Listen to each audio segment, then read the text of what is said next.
Assalamualaikum warahmatullahi wabarakatuh. Pada kesempatan kali ini kami akan mempresentasikan proposal studi ekskursi kami yang berjudul Inventarisasi Keberagaman Makrofungi pada Hutan Kota Srengseng dan Hutan Kota Pesanggerahan Sangga Buana DKI Jakarta. Sebelumnya perkenalkan, kami dari kelompok 14 yang beranggotakan saya sendiri, Ian Fadila, kemudian teman saya Anggita Daniela, Nandita Fazriati, dan Rania Azahra. Dengan dosen pembimbing 1 ialah Ibu Anissa Wulan Agus Utami SSI MSI, dan pembimbing kedua yaitu Bapak Dr. Rizal Hendi Ristanto SPD MPD. Baik, selanjutnya di sini ada konten yang akan kami bahas pada presentasi kali ini. Yang pertama ada pendahuluan, kemudian kajian pustaka, yang ketiga metodologi penelitian, dan yang keempat ialah daftar pustaka. Pertama, pendahuluan. Diawali dengan latar belakang, yaitu hutan kota merupakan ruang terbuka yang ditumbuhi vegetasi berkayu di wilayah perkotaan dan memberikan manfaat kepada lingkungan sebesar-besarnya serta pada penduduk kota dalam proteksi, estetika, serta rekreasi. Hutan yang masih terjaga kealamiannya memiliki komponen-komponen ekosistem yang bervariasi serta beragam. Komponen tersebut dibagi menjadi dua, komponen biotik dan juga komponen abiotik. Salah satu komponen yang mempunyai peranan penting di hutan yang belum sepenuhnya dimanfaatkan dengan baik adalah dekomposer. Sebagai contoh, fungi. Fungi, khususnya kelompok makrofungi, ini termasuk ke dalam kelompok utama organisme pendegradasi lignoselulosa, dikarenakan mampu menghasilkan enzim-enzim pendegradasi lignoselulosa seperti ligninase, selulase, serta hemiselulase. Selain itu, makrofungi juga mempengaruhi jaring-jaring makanan di hutan, kelangsungan hidup ataupun perkecambahan anakan-anakan pohon, serta keseluruhan dari kesehatan hutan. Oleh karena itu, keberadaan dari makrofungi ini dapat dijadikan indikator penting dari komoditas hutan yang dinamis. Hutan Kota Srengseng dan Hutan Kota Pesanggerahan Sangga Buana ini merupakan hutan kota yang terletak di Jakarta. Nah, penelitian mengenai inventarisasi makrofungi pada kedua hutan tersebut sampai saat ini belum pernah dilakukan. Sedangkan mengingat pentingnya peranan makrofungi dalam ekosistem hutan, maka penting juga untuk penelitian guna mengetahui jenis-jenis makrofungi di kedua hutan tersebut, yaitu hutan kota Srengseng serta hutan kota Pesanggerahan Sangga Buana.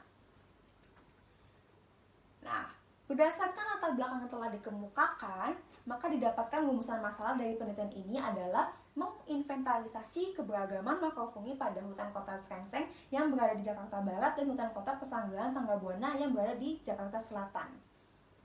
Dan adapun tujuan dari penelitian ini yaitu untuk menginventarisasi keberagaman makrofungi pada hutan kota Srengseng dan juga hutan kota Pesanggerahan Sangga Buana. Kemudian, manfaat dari penelitian yaitu memberikan informasi dan data ilmiah mengenai makrofungi, sehingga dapat dijadikan sebagai acuan bagi pihak pengelola maupun masyarakat dalam pengelolaan hutan kota di Jakarta. Selanjutnya kita akan masuk ke kajian pustaka. Keanekaragaman hayati di Indonesia itu sangat beraneka ragam.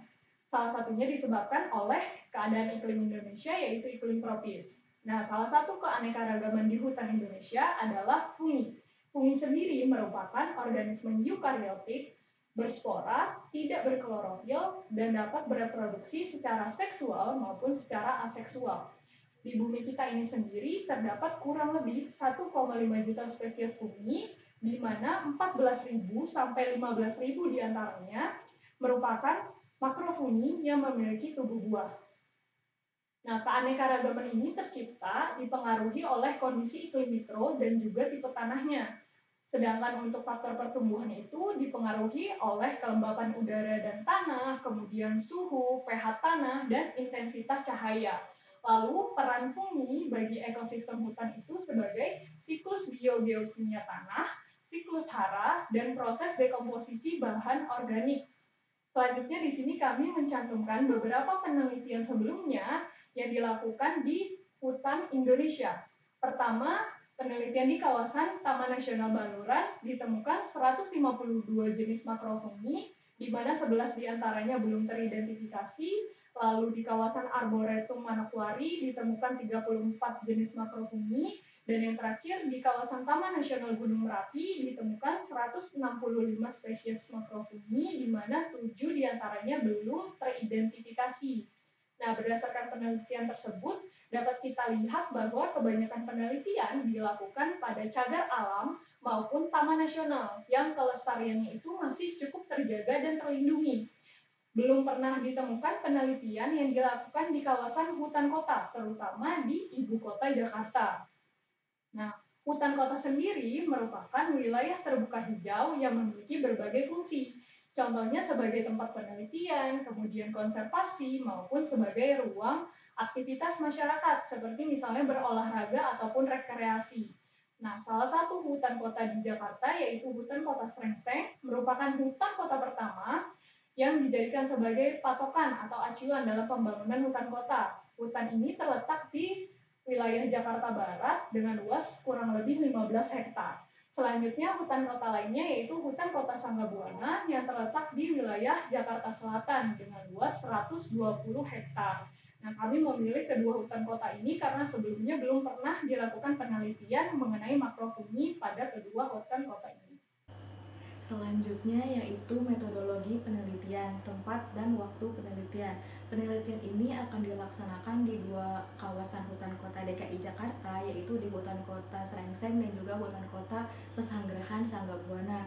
Sedangkan untuk waktu penelitiannya itu kami akan dilaksanakan di bulan November 2020. Untuk tanggal pastinya kami belum bisa konfirmasi kembali karena dosen pembimbing yang akan mendampingi kami yaitu dosen pembimbing 2 Pak Rizal sedang berada di luar Jakarta.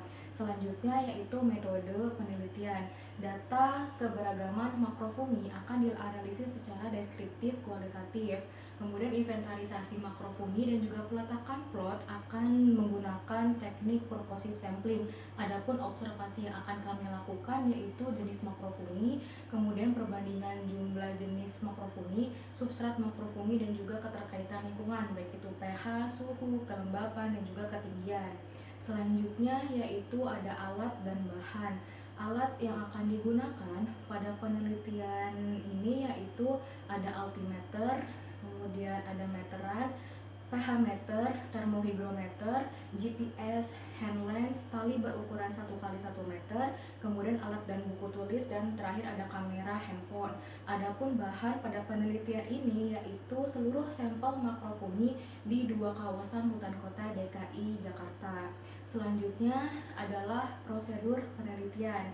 Adapun prosedur penelitian pada penelitian ini yaitu proses pengambilan data inventarisasi menggunakan metode plot, kemudian mencatat ciri-ciri ataupun deskripsi morfologi dari makrofungi, kemudian substrat tumbuhnya, lokasi ditemukannya, dan juga keterkaitan terhadap lingkungan. Kemudian setelahnya makrofungi yang berada di lapangan akan difoto, dan makrofungi ini akan diidentifikasi menggunakan buku identifikasi, diantaranya Illustrated Journal of Imperfect Fungi dan Dictionary of the Fungi serta beberapa sumber lainnya.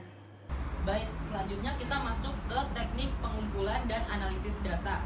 Data inventarisasi jenis atau spesies, perbandingan jumlah jenis makrofungi, substrat makrofungi, keterkaitan dengan lingkungan baik itu pH, suhu, kelembaban, dan ketinggian akan disajikan di dalam tabel.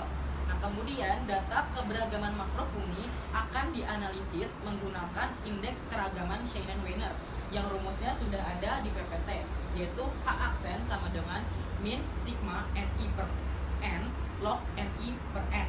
Dengan H aksen adalah indeks keragaman Shannon-Weiner, NI adalah jumlah individu jenis KI, dan N adalah jumlah individu seluruh jenis. Nah, kriteria nilai indeks keanekaragaman Shannon-Weiner sendiri adalah sebagai berikut.